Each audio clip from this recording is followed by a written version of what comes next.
Hello my dear students, welcome once again on Gravity Circle and I hope कि सारे students जो हैं अभी तक जितना भी मैंने आप लोगों को क्लास 12 का पोर्शन पढ़ाया है वो सब एक बार देख चुके होंगे। एंड अगर आप लोगों को जो चैप्टर मैं पढ़ा रही हूँ that is sexual reproduction and flowering plants, इसे समझने में कोई भी डिफिकल्टी आ रही है, you all can just ask me in the comment section.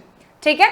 अच्छा, हम लोगों ने पिछले क्लास में पढ़ लिया था कि डिफरेंट टाइप्स ऑफ पॉलिनेशन क्या होते हैं, और हमने देखा था ऑटोगैमी, गाइटोनोगैमी एंड जीनोगैमी, जो ये तीन मेथोडोलॉजीज ऑफ पॉलिनेशन होती हैं, ये कैसे वर्क करती हैं।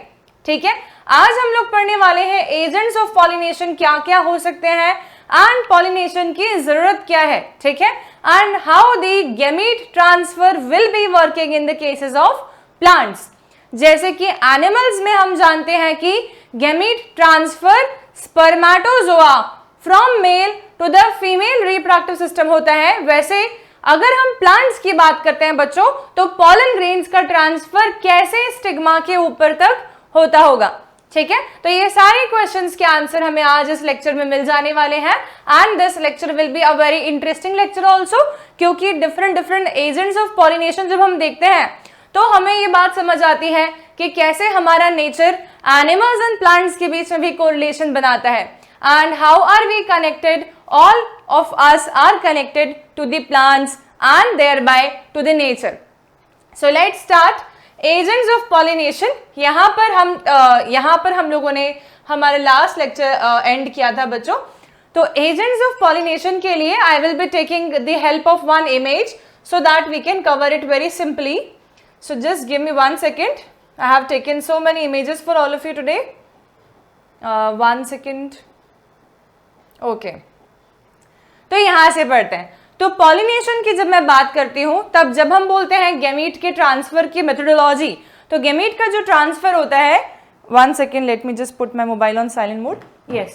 So गैमीट का जो ट्रांसफर होता है that could be achieved by so many different kinds of things which could incorporate abiotic factors also, जैसे कि एयर हो गया, वाटर हो गया, like that, and biotic factors also, जैसे कि इंसेक्ट्स हो गए, बर्ड्स हो गए, रेप्टाइल्स हो गए, और बहुत सारे और भी एनिमल्स इसमें शामिल हो सकते हैं। ठीक है। तो एजेंट्स ऑफ पॉलिनेशन को हम दो ब्रॉडर कैटेगरीज में डिवाइड कर सकते हैं। ठीक है। फर्स्ट विल बी, अगर हम पूछेंगे तो जीनोगैमी के केस में एबायोटिक, क्योंकि बच्चों हमने ऑलरेडी ये पोर्शन पढ़ा हुआ है, सेल्फ पॉलिनेशन होता है हमारा ऑटोगैमी एंड गाइटेनोगैमी में, और जीनोगैमी में क्रॉस पॉलिनेशन होता है। तो हम इसी वाले के केस में पॉलिनेटिंग एजेंट्स के बारे में बात करने वाले हैं। ठीक है। चलिए, तो देखिए आप लोग, जीनोगैमी के अंदर एबायोटिक क्या क्या फैक्टर्स हो सकते हैं। Abiotic factor can be air, it could B water also. Air होगा अगर तो हम बोलेंगे अनीमोफिली, एंड अगर वाटर होगा तो हम बोलेंगे हाइड्रोफिली। ठीक है। थोड़ा सा स्पेलिंग एरर होगा तो मैं करेक्ट कर दूंगी इसमें, इट विल बी अनीमोफिली, अनीमोफिली। ठीक है, यहां पर नॉट अनोमो। एंड वाटर होगा तो इट विल बी हाइड्रोफिली। ठीक है। अच्छा, पॉलिनेटिंग एजेंट्स अगर कोई बायोटिक फैक्टर है, ठीक है, जैसे कोई लाइव ऑर्गेनिज्म है, इट कुड बी स्नेल्स। अगर स्नेल होता है तो हम स्नेल के लिए टर्मिनोलॉजी का इस्तेमाल करते हैं मेलाको। ठीक है, हम मेलाकोलॉजी बोलते हैं स्नेल्स की स्टडी को। वैसे मेलाकोफिली मैं अगर बोलूंगी तो it will be counting as pollination with the help of snails. ठीक है, तो इट विल बी मेलाकोफिली। अगर मैंने पूछा कि इंसेक्ट्स की मदद से पॉलिनेशन हो तो हम क्या बोलेंगे, we will be saying it as entomophily. ठीक है। अगर मैंने पूछा बर्ड्स के हेल्प से पॉलिनेशन हो तो क्या बोलेंगे, we will be saying it as ornithophily. ठीक है, क्योंकि बर्ड्स की जब हम स्टडी करते हैं तो हम ऑर्निथोलॉजी बोलते हैं, तो ऑर्निथ वर्ड का मतलब होता है birds.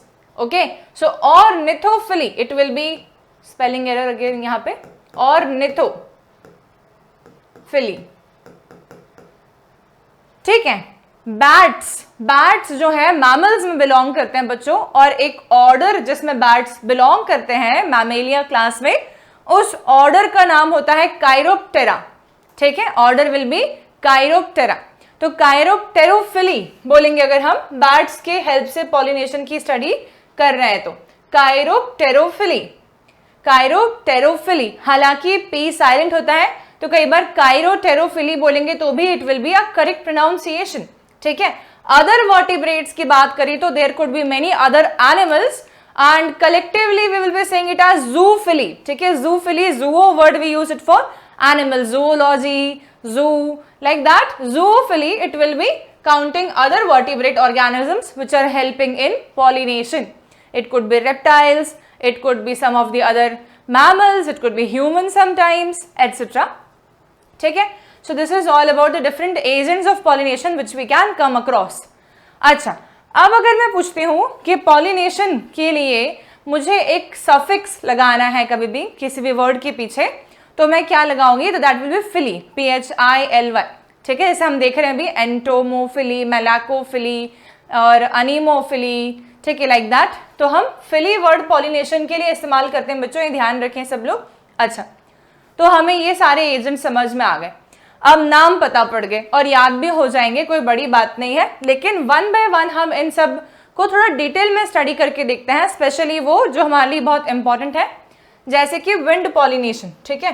So now I will be telling you about the wind pollination. सो यहाँ पर हम ये इमेज से काफ़ी कुछ समझ जाएंगे।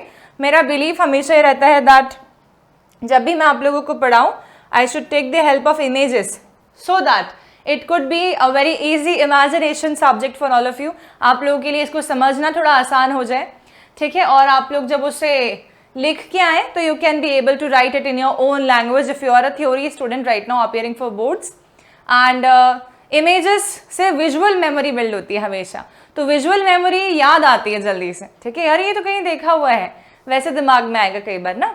एग्जाम में भी जब आपको दिमाग में कोई क्वेश्चन आता है, क्वेश्चन आएगा कोई सामने, तो आपके माइंड में एक इमेज आएगी उस क्वेश्चन के रेलिवेंट, ठीक है। तो विजुअल मेमोरी बिल्ड कर रहे हैं अपन यहाँ पर। ये इमेज आप लोगों को दिख रहा है, this is cob of corn, ठीक है। ये कॉर्न है, कॉर्न मतलब मक्का, राइट। अब हम क्या देख सकते हैं इसमें कि ये क्या चीज है बेसिकली, तो मक्का का जो पूरा का पूरा हम ये स्ट्रक्चर देखते हैं बच्चों, ये फर्टिलाइज्ड वाली बात हो रही है। जब ये अनफर्टिलाइज्ड स्टेट में था तो ये इंडिविजुअल स्ट्रक्चर जो दिख रहा है हमें यहाँ पर, ये एक इंडिविजुअल स्ट्रक्चर, ये दूसरा, ये तीसरा, ये चौथा, ऐसे करके पूरे रोज में ये सब के सब एक्चुअली ओव्यूल्स अरेंज्ड हैं। और ओव्यूल्स फर्टिलाइज हो जाते हैं तो हम उनको बोलते हैं सीड्स। तो हम क्या देख पा रहे हैं यहाँ पर, that these were ovules some moment of time but now convert into seed, ठीक है।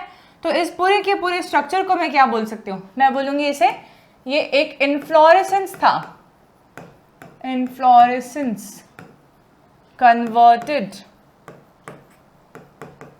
Into fruit we can say completely, ठीक है। कंपोजिट फ्रूट, आप सब लोगों ने डिफरेंट टाइप्स के फ्रूट्स पढ़े होंगे। पाइनएप्पल एक कंपोजिट फ्रूट होता है, वैसे करके बहुत सारे फ्लावर्स अगर पूरे के पूरे मिलके फ्रूट में कन्वर्ट हो जाएं तो हम उसे बोलते हैं inflorescence convert into composite fruit. अच्छा, इधर क्या दिख रहा है, ये सीड। अब आपको क्या ये धागे धागे धागे धागे नजर आ रहे हैं, दीज थ्रेड लाइक स्ट्रक्चर्स।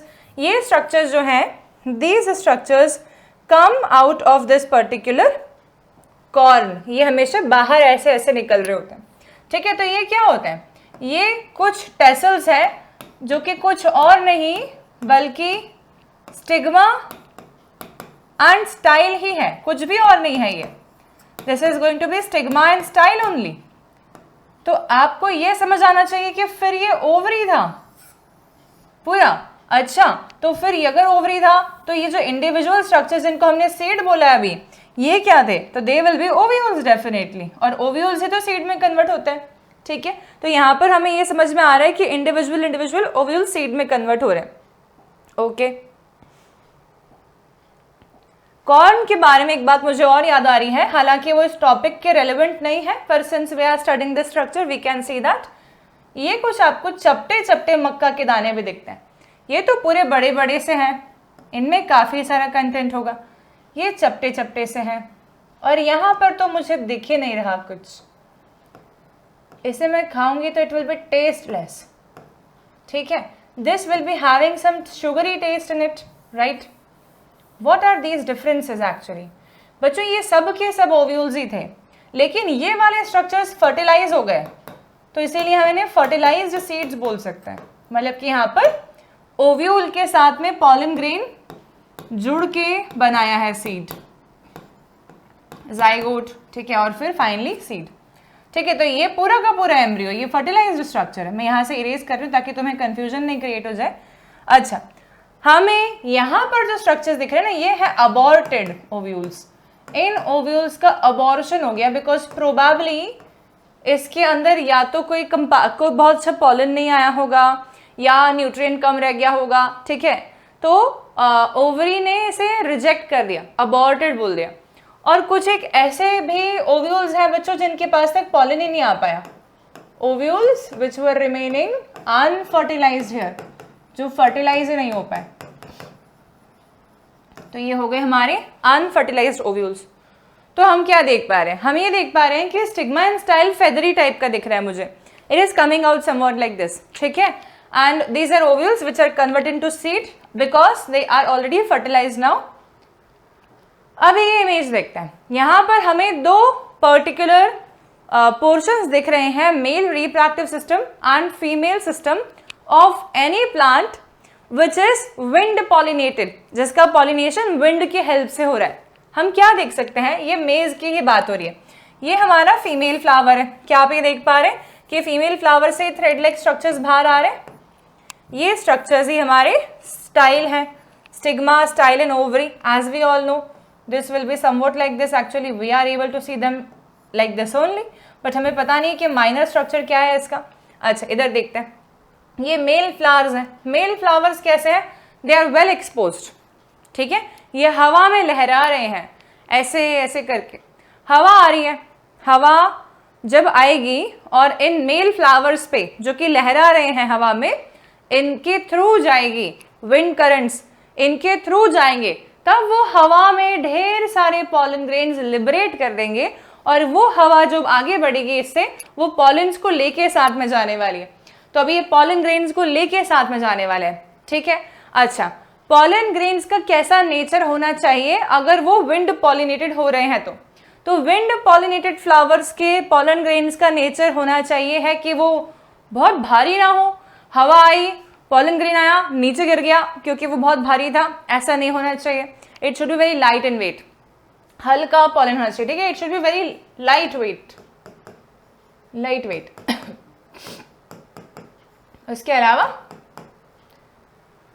कोई भी चीज हवा में जाएगी अगर, तो वो सस्पेंड होके जाएगी, तब वो चिपचिपी नहीं होनी चाहिए। इट शुड बी ड्राई, ठीक है, it should not be sticky, it should B non sticky. तो ये पॉलन ग्रेन्स नॉन स्टिकी होने चाहिए, लाइट वेट होने चाहिए, ठीक है। तीसरी बात, फीमेल फ्लावर्स जो हैं, इन फ्लावर्स के जो टैसल्स निकल रहे हैं, दे should be well exposed. So flower, especially I'm talking about the female flowers right now, stigma and style should be exposed.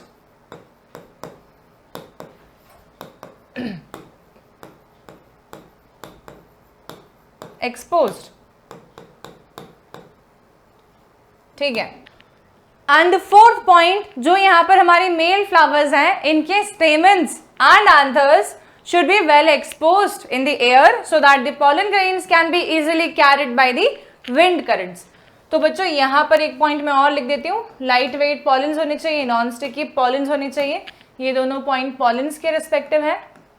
And flower जो है, फीमेल फ्लावर, उसका stigma and style should be exposed and it should B feathery. कैसा होना चाहिए वो, और feather feather जैसा होना चाहिए, ठीक है। एंड मेल फ्लावर्स जो हैं, स्टेमन्स शुड बी एक्सपोज्ड,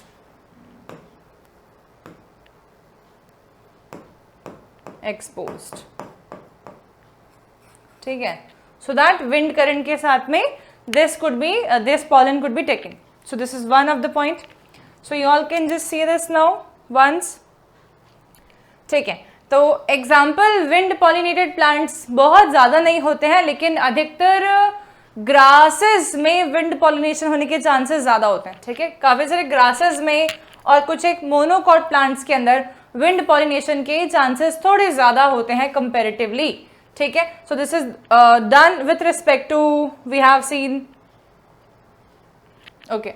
अब हम थ्योरी रीड करते थोड़ा सा एनसीईआरटी बेस्ड। देखो,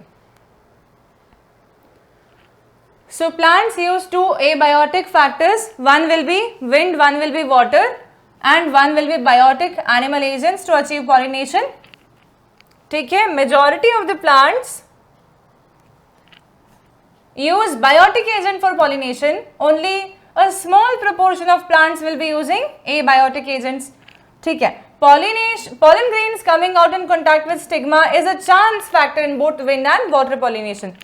क्योंकि विंड और वाटर पॉलिनेशन में कोई गारंटी नहीं ले सकते हम कि कांटेक्ट में आ ही जाएगा पॉलन ग्रेन। ठीक है, इट कुड बी पॉसिबल कि वो पॉलन ग्रेन हवा की करंट में उड़ रहा है, फीमेल प्लांट पीछे रह गया, अरे कहाँ जा रहा है, पर वो रुक नहीं सकता ना, बिकॉज विंड के करंट के साथ जाना है उसको। तो विंड करंट अगर बहुत ज्यादा है तो निकल जाएगा पॉलन। ठीक है, हवा में, हवा के झोंके में। ओके, अभी है to compensate for this uncertainties and associated loss of pollen grains, the flowers produce enormous amounts of pollen grain when compared to the ovules। तो हमें ये बात समझ आनी चाहिए कि हमेशा ही ट्रैवलिंग गैमीट का नंबर थोड़ा ज्यादा ही होता है, और ये तो हम रिप्रोडक्शन में काफी टाइम से देख रहे हैं। हम क्लास 10th से जब पढ़ते तब भी हम ये जानते हैं कि जो ट्रैवलिंग गैमीट होता है वो काउंट में हमेशा ही ज्यादा होता है। In the higher organism specially male gametes will be produced in a higher number when compared to the female gametes. ठीक है, so this is also done. Next हम देखते हैं यहाँ पर पॉलिनेशन बाय विंड के बारे में। इतना पोर्शन है, ठीक है, यहाँ से यहाँ तक। Pollination by wind is more common amongst abiotic pollination. Wind pollination requires that pollen grains are light, non-sticky, so that they can be transported in wind currents. They often possess well-exposed stamens, so that the pollen grains are easily dispersed into wind currents, and large, often feathery stigma to easily trap airborne pollen grains.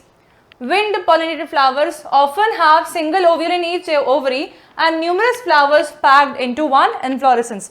जैसे कि corn जो हमने देखा था अभी, तो cob of corn जो हमने देखा था उसमें ढेर सारे स्मॉलर इन्फ्लोरेसेंस थे, छोटे छोटे फ्लावर्स। हर छोटे फ्लावर के पास में एक ओवरी, हर ओवरी में एक ओव्यूल, लेकिन ऐसे ढेर सारे फ्लावर्स, तो हम बोलेंगे कि इस कारण से वो इन्फ्लोरेसेंस पूरे का पूरे पैक हो जाता है।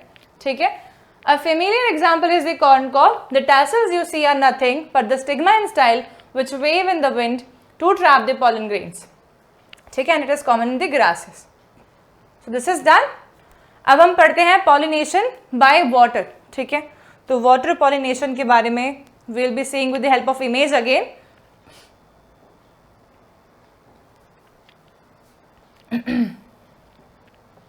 Now, ये वाला इमेज देखते हैं बच्चों। इस इमेज में मैंने एक एग्जाम्पल ले रखा है। एक्चुअली वाटर पॉलिनेशन इतना ज़्यादा प्रोमिनेंट नहीं है आजकल के ज़माने में। कुछ आप प्रिमिटिव ऑर्गेनिजम्स प्लांट किंगडम के देखें तो एल्गे हो गया, ब्रायोफाइटा हो गया, इनके पास फिर भी वाटर की ज़रूरत के बिना, वाटर के प्रेजेंस के बिना इनका काम नहीं चलता, रिप्रोडक्शन नहीं हो पाता, क्योंकि ये बहुत डिपेंडेंट वाटर पे, बिकॉज इनके गैमीट्स वाटर में ट्रैवल करते हैं। ठीक है, तो इसीलिए बहुत ही कम ब्रायोफाइटा और बहुत ही कम एल्गे के वैरायटीज हम देख पाते हैं, क्योंकि ये कुछ ही एरियाज में स्पेसिफिकली लोकेटेड रह पाएंगे जहाँ पे पानी की अबंडेंस हो, वाटर अवेलेबल हो। और अगर ड्राइड एरियाज होंगे तो we can not find algae there, we can not find bryophyta there, because they will not be present. ठीक है, उन्हें पॉलिनेशन के लिए they will be strictly needing water. तो आज अगर हम बात करते हैं, टोटल अप्रॉक्सीमेटली 30 जेनेरा डिफरेंट, 30 विभिन्न प्रकार के जेनेराज ऐसे हैं जो कि वाटर पॉलिनेशन परफॉर्म करते हैं। 30 genus of plants takes help of water for pollination. ठीक है, और we can say are water pollinated directly, are water pollinated. Hydrophily, ठीक है, हाइड्रोफिली टर्म इस्तेमाल होगा इसके लिए, हाइड्रोफिली।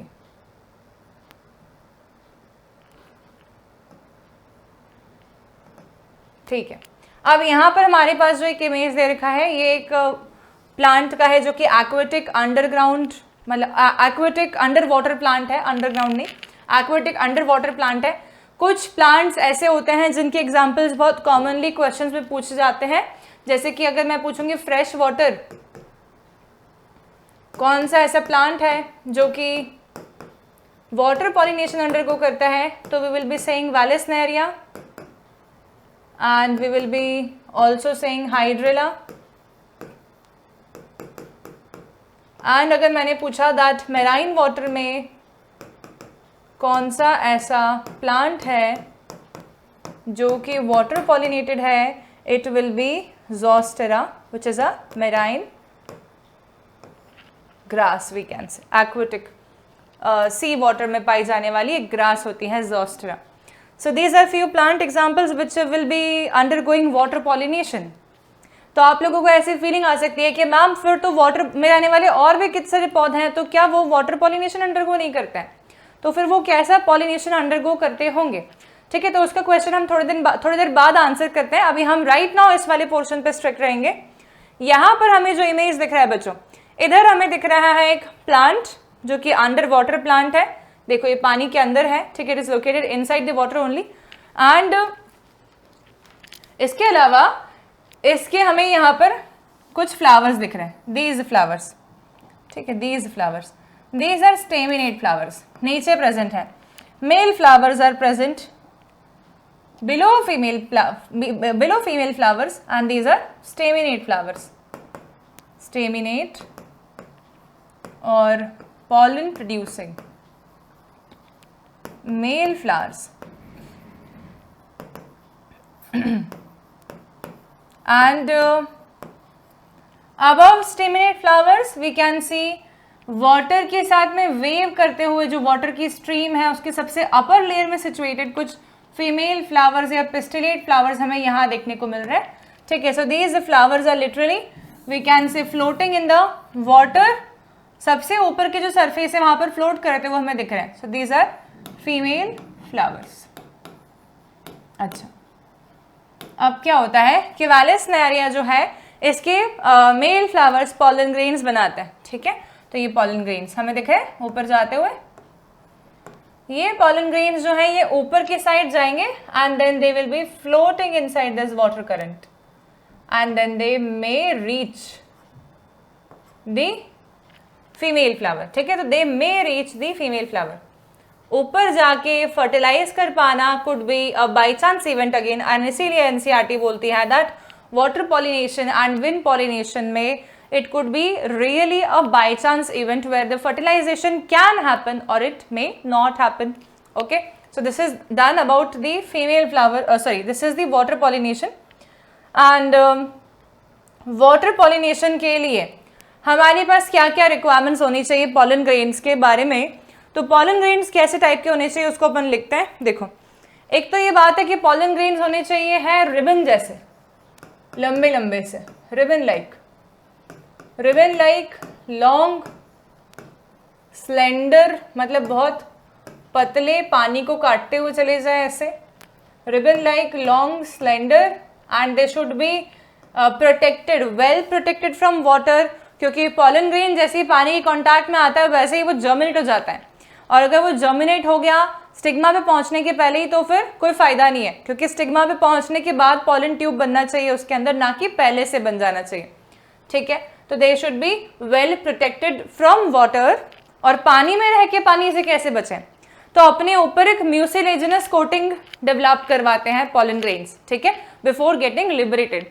तो एंथर जो होता है वो उनके अंदर म्यूसिलेजिनस कोटिंग कर देता है, चिकनाहट बना देता है उसके आसपास, mucilaginous coating. And therefore the pollen grains can be protected from water and they may reach the female stigma so that they can be able to fertilize the plants. ठीक है, female flowers especially in very few genera of the plants, बहुत कम जगह पर ऐसा pollination हमें देखने को मिलेगा। अच्छा, अभी ये भी aquatic plants हैं क्या? Are they also aquatic plants? जैसे मैंने आपसे भी क्वेश्चन पूछा कि क्या सारे के सारे aquatic plants water pollination undergo नहीं करते, तो हमारा आंसर था no. In fact majority of aquatic plants water pollination undergo नहीं करते हैं, इंस्टेड वो इंसेक्ट पॉलिनेशन की हेल्प लेते हैं, because their flower portion will be above water, it is not below water, and therefore the flowers will be produced as colored, vibrant, ठीक है, सुगंधित, बहुत खुशबू वाले होंगे, नेक्टार वाले होंगे, so that insects can be attracted towards them and they will be helping for pollination of these brightly colored flowers. ठीक है, तो the examples we all can see here is, this is Eichhornia,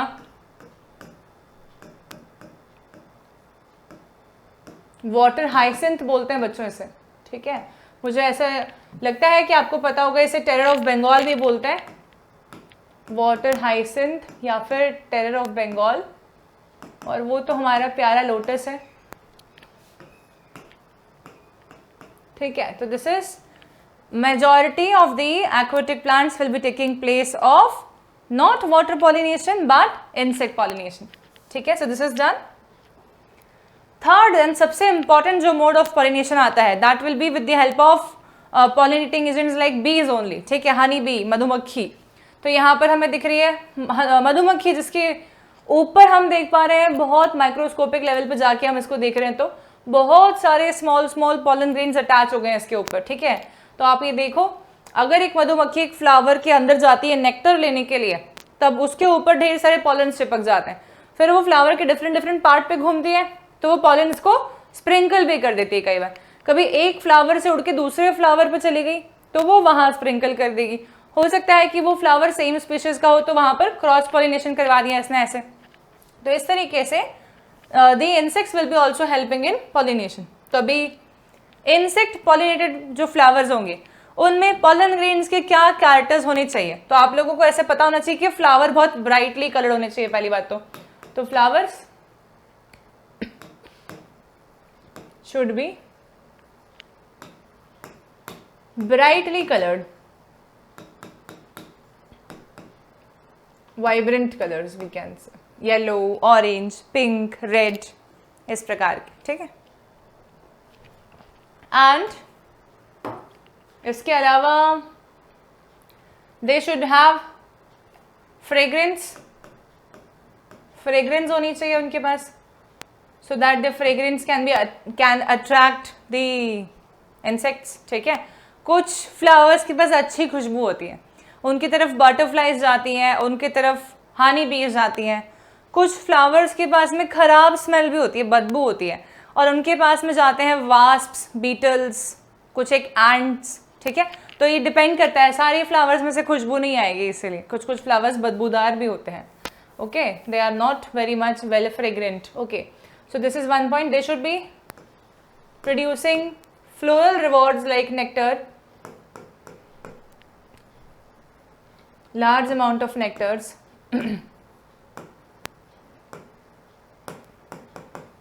nectar basically एक sugary solution होता है जिसको खाने के लिए इंसेक्ट्स आते हैं फ्लावर के पास, ठीक है। पॉलन्स शुड बी स्टिकी होने चाहिए, चिपचिपे, and stigma should also be sticky, ताकि उसके ऊपर वो पॉलन छोड़ दें तो वो चिपक जाए उसको जाके। ये सारे पॉइंट्स हैं, ओके। अच्छा, ये हुआ हमारे इंसेक्ट पॉलिनेशन के बारे में। इंसेक्ट पॉलिनेशन के लिए बहुत सारे इंसेक्ट्स रोल प्ले कर सकते हैं, जैसे कि एंट्स, वास्प्स, बीटल्स और हनी बीज, बटरफ्लाइज, ठीक है, sometimes spiders etcetera, but honey bees are most dominating insects in the category of entomophilia, entomophily meaning insect pollination, ठीक है, okay. So this is done. अब हमारे पास एक टेबल है, ये टेबल के अंदर मैंने कुछ ऐसी चीज़ें ले रखी हैं जो आपके लिए सिंपल टू अंडरस्टैंड हो जाएंगी। हमने जो पढ़ा है उस कॉन्सेप्ट को सिंप्लीफाई करके लिखा हुआ है इधर, so you all can just check it out once, देख लो इसे एक बार। इसमें ऐसे कोई ऐसा पॉइंट तो नहीं दिख रहा जो हमने कवर नहीं किया है।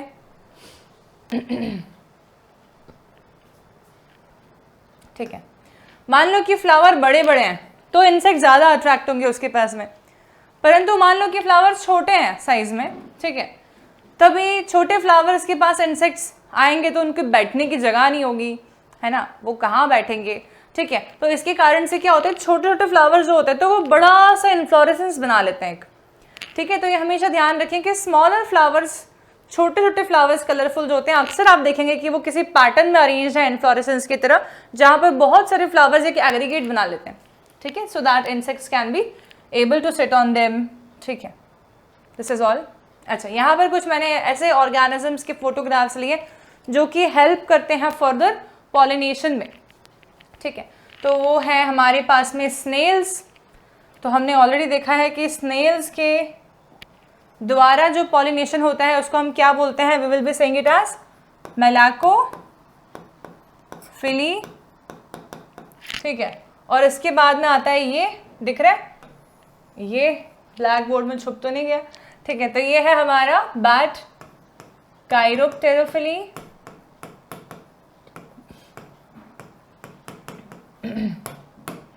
Bird ornithophily.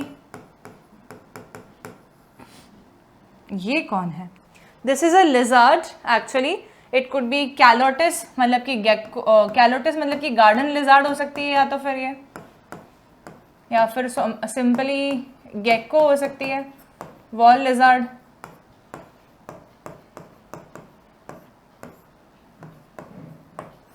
इन दोनों में से कोई भी लिजार्ड हो सकती है। लिजार्ड्स भी कभी कभी पॉलिनेशन में हेल्प करते हैं कुछ फ्लावर्स की। ये है हमारे पास में एंट्स, ठीक है, as we all can see. अच्छा, एंट्स का पॉलिनेशन का नाम स्नेल्स के पॉलिनेशन के नाम से काफ़ी मैच करता है, ठीक है। कैसे, हमने स्नेल्स के पॉलिनेशन को कहा था मेलाकोफिली, एंट्स के द्वारा जो पॉलिनेशन होता है उसको हम बोलते हैं मायरमेकोफिली। काफ़ी मैच करता हुआ नाम है, ये कंफ्यूजन क्रिएट हो सकता है इसमें, मायरमेकोफिली, ठीक है। रेप्टाइल्स के द्वारा पॉलिनेशन के लिए हम कोई पर्टिकुलर टर्मिनोलॉजी का इस्तेमाल नहीं करेंगे, पर अगर हम करना चाहें तो फिर वो सारे रेप्टाइल्स काउंट हो सकते हैं उसमें। सिर्फ लिजार्ड के लिए क्या बोलेंगे हम स्क्वामेटा बोलते हैं ना इसके ऑर्डर को।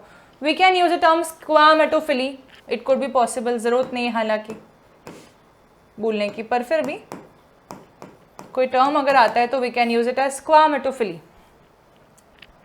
So these are the different types of pollinating agents which are helping the flowers get pollinated so that the gamete transfer is possible.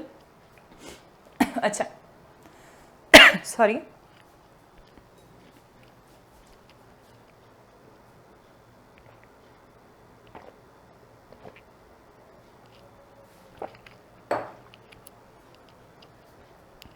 अब हम यहाँ पर कुछ और बात समझते हैं कि प्लांट का जो बेनिफिट हमने देख लिया कि उसका फर्टिलाइजेशन इंश्योर हो पाएगा, पॉलिनेशन हो पाएगा इंसेक्ट्स के कारण से, ऑर्गेनिजम्स के कारण से।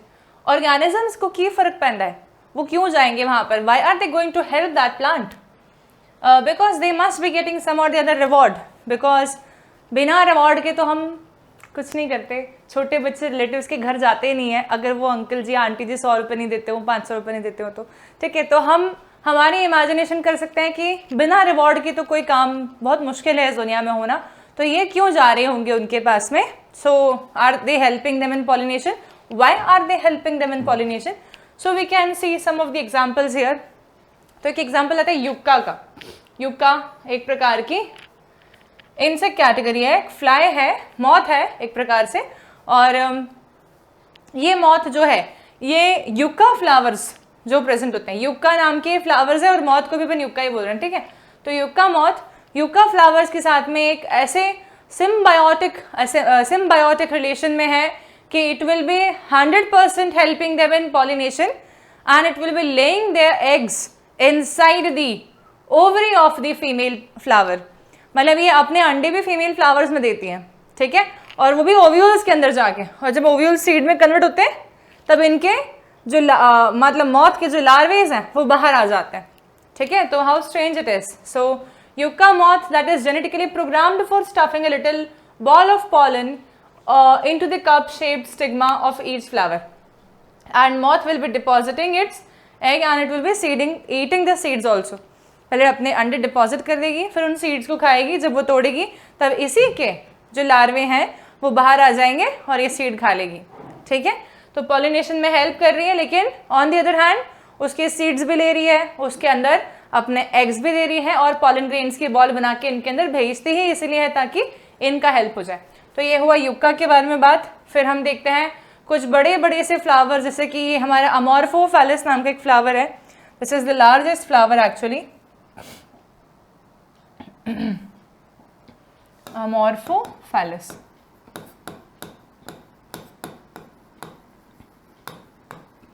This is the largest flower, ठीक है, सबसे बड़ा फ्लावर होता है। देख ही सकते हैं अपन कितना बड़ा है, ये इस बंदे से भी बड़ा हो रहा है। और ये जो फ्लावर के इनसाइड का पोर्शन हम देख रहे हैं, थोड़ा कट करके देखना पड़ेगा, ठीक है। तो यहाँ पर जब मैंने इसको कट किया थोड़ा सा और मैंने जूम आउट करके देखा तो मुझे मालूम पड़ा कि इसके अंदर ढेर सारे बीटल्स और भी काफ़ी सारे दूसरे इंसेक्ट्स अपना घर बना के बैठे हुए होते हैं और इसमें पॉलिनेशन में वो रोल प्ले कर रहे होते हैं। So in this kind of manner we can see के रहने के लिए जगह दे रहे हैं कुछ फ्लावर्स इंसेक्ट्स को, इसके कारण से वो वहाँ जा रहे हैं पॉलिनेशन कराने, या फ्लोरल रिवॉर्ड्स में नेक्टर दे रहे हैं खाने के लिए इसलिए जा रहे हैं, ठीक है, एग के लिए देने के लिए जगह दे रहे हैं इसलिए जा रहे हैं। तो ऐसे बहुत सारे फ्लोरल रिवॉर्ड्स भी ये कलेक्ट कर रहे होते हैं, therefore they are helping them in pollination, ठीक है। सो आई थिंक कि मुझे अभी एनसीईआरटी का ये वाला पैराग्राफ रीड नहीं करना चाहिए बिकॉज हमने इसे पूरा का पूरा समझ लिया है एंड ये भी हमने देख लिया है। Okay, this also we have seen, then this also we have scene.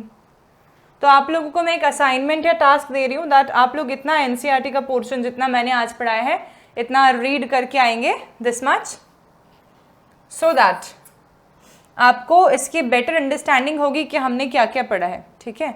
अच्छा, फिर इसके बाद में हम आउट ब्रीडिंग डिवाइस नाम का एक छोटा सा टॉपिक और कंप्लीट कर लेते हैं, then we will be coming on to the pollen pistil interaction, ठीक है। तो आउट ब्रीडिंग डिवाइसेस क्या होता है ये समझते हैं। इसमें जस्ट अ सेकेंड, तो हम इसको कैसे समझेंगे, what is out breeding device. इसमें 4 मेथोडोलॉजीज हम समझते हैं, होता क्या है देखो। आउट ब्रीडिंग पूछ रहे हैं डिवाइस, आउट ब्रीडिंग डिवाइस, ठीक है। मतलब क्या है इस बात का, इन ब्रीडिंग नहीं चाह रहे, मीनिंग सेल्फ पॉलिनेशन को अवॉइड करना चाहते हैं प्लांट्स, ठीक है। They don't want the self pollination to happen because self pollination continuously जब चलता है तो एक समय के बाद में it causes inbreeding depression, ठीक है। उनके जो प्रोजेनीज बनते हैं, जो सीड्स बनते हैं वो वेल डेवलप्ड ही नहीं बनते, खराब बन जाते हैं, अच्छे नहीं बनते। तो फिर उनके बेटर डेवलप्ड सीड्स नहीं बनेंगे अगर, तो वो प्लांट्स बेटर अडेप्टेबल कैसे होंगे, बेटर अडेप्टेबल नहीं होंगे तो फिर उनकी स्पीशीज कंटिन्यू कैसे रहेगी। इसके कारण से प्लांट्स अवॉइड करते हैं self pollination and they want outbreeding to happen, they do not want self pollination to happen, they want cross pollination to take place, ठीक है। इसके लिए नेचर ने उनको काफ़ी हेल्प की हुई है कुछ डिवाइसेस के थ्रू। फर्स्ट डिवाइस की हम बात करते हैं, डिवाइस मतलब कुछ इक्विपमेंट नहीं है बच्चों, ये it is just some information कि वो कैसे अवॉइड करते हैं। तो पहला होगा flower maturity time is different, ठीक है। Meaning we can say male reproductive part matures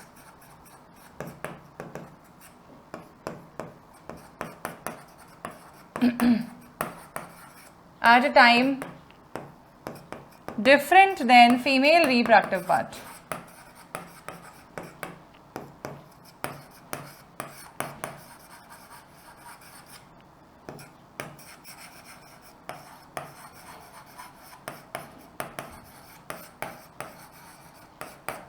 ठीक है, मेल रिप्रोडक्टिव पार्ट जो है उसका मतलब जो मैच्योर टाइम है वो डिफरेंट होगा female reproductive part of the flower से कंपैरेटिवली, और इसके कारण से पॉलन ग्रेन मैच्योर हो गया, मान लो पहले अर्लियर पॉलन ग्रेन रिलीज हो गया तो स्टिग्मा रिसेप्टिव नहीं होगा उस समय पे, तो कोई कुछ भी नहीं हो सकता सेल्फ पॉलिनेशन फिर तो, ठीक है। फिर वो पॉलन ग्रेन जो है उसको किसी न किसी दूसरे फ्लावर के ऊपर जाके गिरना पड़ेगा of same species but different plant, ठीक है, ताकि वो उसको फर्टिलाइज कर पाए। एक तो ये तरीका है। दूसरा पोजिशनिंग डिफरेंट है, पोजिशनिंग डिफरेंट है। मतलब जैसे मान लो अपन ये एक फ्लावर है, ठीक है, ये इसका स्टिग्मा स्टाइल ओवरी है। अब मैंने बोल दिया इसका जो एंथर है वो ऐसा है नीचे, तो किसी भी हालत में वो सेम फ्लावर के ऊपर तो पॉलिनेशन अचीव नहीं कर सकता। इसको फिर गाइटोनोगैमी कर सकता है ये, लेकिन गाइटोनोगैमी के लिए ओरिएंटेशन फ्लावर्स का अगर अजीब सा होगा, मान लो कि एक फ्लावर ऐसे उगा हुआ है, दूसरा फ्लावर ऐसे उगा हुआ है, तो पॉलन ग्रेन इसका नीचे गिर भी जाएगा तो इस वाले फ्लावर पे नहीं गिरेगा। तो इनका पोजिशनिंग ऐसे रखते हैं, नेचर खुद ही ऐसे रखता है कई बार कि इनमें सेल्फ पॉलिनेशन अलाउ ही ना हो, ठीक है। Positioning different of gynoecium and androecium. तीसरी बात आती है,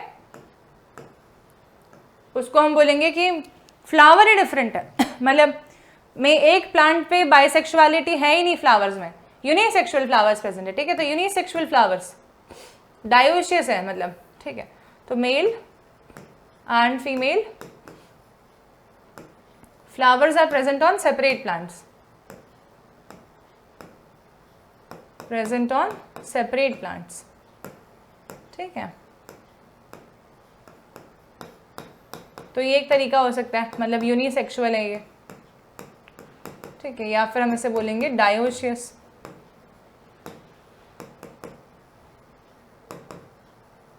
और चौथा क्या हो सकता है? तो चौथा होता है सेल्फ इनकम्पैटिबिलिटी। ये क्या चीज़ है, इसको मैं आप लोगों को इमेज से समझाती हूँ, या मैं खुद ड्रॉ कर देती हूँ उसे। शायद मैंने इसका इमेज लेना भूल गई हूँ, अगले क्लास में दिखा दूंगी इमेज से। सो दिस इज सेल्फ इनकम्पैटिबिलिटी। तो हम ये वाला टॉपिक को नेक्स्ट पेज पे पढ़ते हैं। देखो सेल्फ इनकम्पैटिबिलिटी क्या होता है। तो मान लो कि तुम्हारा ये स्टिग्मा है, स्टाइल है, और ये है ओवरी, है ना, और ओवरी में है पॉलन ग्रेन्स, ठीक है। और ये इसके सॉरी क्या बोला मैंने, ओवरी में है ओव्यूल्स, गलत बोल दिया, ठीक है। ओवरी में है ओव्यूल्स। अब हम देखते हैं पॉलन ग्रेन्स का क्या होता है। अब इसके ऊपर आके लैंड करता है बच्चों एक पॉलन ग्रेन, ठीक है, ओके। अब मैं तुमको कुछ एग्जांपल्स बताती हूँ। मान लो कि ये जो प्लांट हमने देखा ना अभी जस्ट राइट नाउ, ये जो प्लांट है ये है आपका एक ऐसा प्लांट जिसके अंदर एक जीन प्रेजेंट है। मान लेते हैं उस जीन का नाम मैंने दे दिया S1 S2 जीन, ठीक है। अच्छा, अगर किसी पॉलन ग्रेन के पास में S1 S2 जीन है, मतलब मान लेते हैं कि इसके पास में S1 जीन था लेकिन एक S3 जीन भी था, ठीक है, कोई दूसरा, मतलब S1 तो था ये सही, लेकिन S3 जीन भी है, कोई दूसरा जीन भी है, तो क्या ये इसको अलाउ कर रहा है, हम ये देखते हैं। तो हमारा स्टिग्मा कई केसेस में ऐसा करेगा कि वो रिजेक्ट मार देगा इसको, it will not allow this pollen to make a pollen tube. Reason behind that कि इसके पास में वो जीन प्रेजेंट है जो कि ये प्लांट ऑलरेडी कैरी करता है। ये प्लांट सेम जीन नहीं चाहता है, क्योंकि अगर वो सेम जीन आ रहा है उसके अंदर तो समवेयर प्लांट को ऐसे लगेगा कि ये तो मेरे ही प्लांट का पॉलन है, ठीक है। Therefore self incompatibility could be shown, okay. मान लेते हैं कि ये केस में हमारे पास में S1 जीन नहीं आता, S2 जीन आ जाता, ठीक है, और S4 जीन आ जाता, तब क्या रिजेक्शन होना था, तब रिजेक्ट कर देता ये। क्यों रिजेक्ट कर देता तब? क्योंकि अभी भी इसके पास कॉमन है, S2 जीन प्रेजेंट है, S2 जीन प्रेजेंट है, यहाँ पर इसको सेम जीन चाहिए ही नहीं है। तभी फिर माने क्या करता है, मान लो कि कोई पॉलन आके लैंड करता है इसके ऊपर, ठीक है, और वो पॉलन जो है that is S3 S4 gene carrying pollen. अगर ऐसा कोई पॉलन आके लैंड कर गया इस पे जिसके पास में S3 एंड S4 जीन है, तो पॉलन ग्रेन को पॉलन ट्यूब फॉर्मेशन करना अलाउ कर देगा ये। क्यों अलाउ कर दे रहा है? क्योंकि इसके पास जो जीन्स प्रेजेंट है वो इस फ्लावर के जीन्स से अलग हैं और इसके कारण से pollen tube formation will be favourable. This is called as self incompatibility. Self compatible pollens को रिजेक्ट करना, सेल्फ इनकम्पैटिबल पॉलेंस जो है उनको एक्सेप्ट कर रही है, जो मैच नहीं करने चाहिए, जिनके जीन्स डिफरेंट होने चाहिए, ताकि ये माना जाए कि क्रॉस फर्टिलाइजेशन इंश्योर हो पा रहा है, ताकि इनके प्रोजेनीज बहुत बेटर अडेप्टेबल बने।